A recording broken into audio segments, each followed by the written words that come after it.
Bonjour tout le monde. Dans cette vidéo, nous allons résoudre cette équation qui a été donnée lors d'un brevet de mathématiques. Donc ici, dans le premier membre, nous allons d'abord réduire au même dénominateur. Mais avant de réduire au même dénominateur, nous allons mettre des parenthèses ici. Et là aussi. Donc ici, le dénominateur c'est 6. Et là, le dénominateur c'est 3. Comme 6 est un multiple de 3, donc nous pouvons garder 6 comme dénominateur commun. Donc ici, 3 fois combien est égal à 6? C'est 3 fois 2. Donc je multiplie 3 par 2. Et comme j'ai multiplié par 2 le dénominateur, je suis obligé de multiplier par 2 le numérateur. Donc je multiplie par 2 le numérateur aussi. Ici maintenant, je vais avoir 6 comme dénominateur.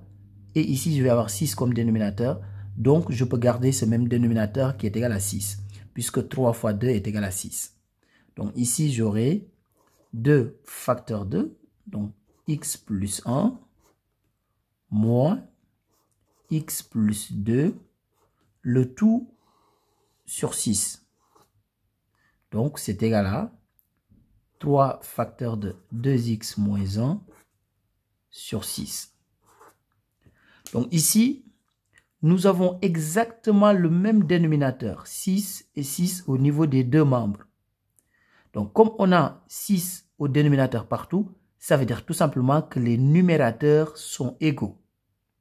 Donc ça veut dire que 2 facteur de x plus 1 moins x plus 2 est égal à 3 facteur de 2x moins 1. Parce que tout simplement, les dénominateurs sont égaux. Donc, les numérateurs aussi sont égaux. Maintenant, nous allons faire la distributivité. Ici, nous allons faire le développement. Maintenant, pour résoudre l'équation.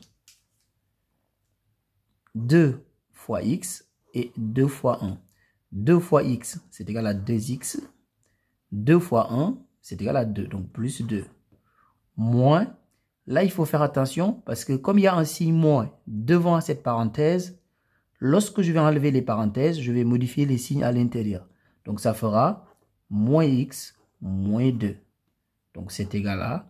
Donc, ici aussi, je vais faire la distributivité. Donc, je fais le développement. Donc, 3 fois 2x, c'est égal à 6x. 3 fois moins 1, c'est moins 3.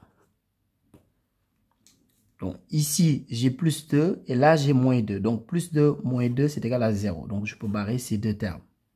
Donc, je vais continuer ici sur le côté. Donc, dans le premier terme, il me reste 2x moins x. Mais 2x moins x, c'est tout simplement égal à x. Donc, x égale 6x moins 3. 6x, je vais le mettre dans le premier membre. Comme ça, ça devient moins 6x. Donc, j'ai x. Donc, moins 6x est égal à moins 3. X moins 6x, c'est égal à moins 5x. Donc, moins 5x égale moins 3. Ce qui veut dire tout simplement que 5x est égal à 3. Ce qui veut dire que x est tout simplement égal à 3 cinquièmes. Donc, voici notre résultat. Au revoir.